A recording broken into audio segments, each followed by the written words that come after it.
میرے رسول کریم علیہ السلام نے مومن کی قبر کا حال بھی بتایا۔ سنن ترمذی میں، صحیح ابن حبان میں حضرت ابو ہریرہ رضی اللہ تعالیٰ عنہ بیان کرتے ہیں کہ حضور صلی اللہ علیہ وسلم نے فرمایا جب میت کو قبر میں رکھا جاتا ہے تو اس کے پاس سیاہ رنگ والے اور نیلی آنکھوں والے دو فرشتے آتے ہیں اور اس کو اٹھا کے بٹھاتے ہیں۔ باقی حدیثوں میں 3 ہی سوال ہیں،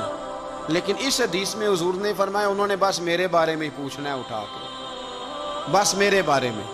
صرف یہ پوچھنا ہے، بتا مدینے والے محبوب کے بارے میں دنیا میں کیا کہا کرتا تھا؟ تو اعلیٰ حضرت بریلوی تو کہتے ہیں میں نے تو کہہ دینا ہے، سرور کہوں کہ مالک و مولا کہوں تجھے، باغ خلیل کا گل زیبا کہوں تجھے، تیرے تو وصف عیب تناہی سے ہیں بری، حیران ہوں میرے شاہ میں کیا کیا کہوں تجھے، لیکن رضا نے ختم سخن اس پہ کر دیا، خالق کا بندہ خلق کا آقا کہوں تجھے۔ اور پیر میر علی شاہ صاحب کہتے ہیں میں نے وہاں یہ کہنا ہے کہ مکھ چند بدر شاہ شانی ہے تے متھ چمک دی لاٹ نورانی ہے، کالی زلف تے اکھ مستانی ہے، مخمور اکھی ہیں مد بھریاں، سبحان اللہ،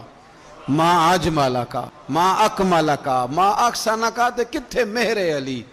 کتھے تیری ثنا، مشتاق اکھیں کتھے جاڑی۔ تو نبی پاک علیہ السلام فرماتے ہیں میرے بارے میں پوچھیں گے، میرے بارے میں۔ ویسے بھی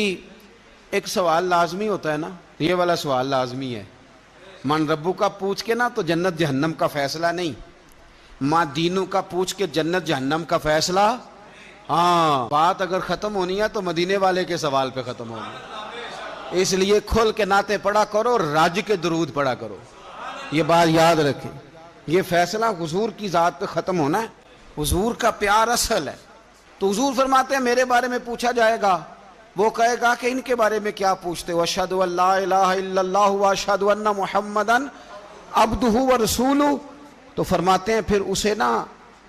ایک طرف کھڑکی کھولی جائے گی تو جہنم کا دروازہ دکھایا جائے گا اور اسے کہا جائے گا اگر تو سوالوں کے صحیح جواب نہ دیتا تو دوزخ میں جاتا، لیکن اب تو نے صحیح جواب دیے ہیں، تو حضور فرماتے ہیں اس کی قبر 70 گز چوڑی اور 70 گز لمبی کر دی جائے گی۔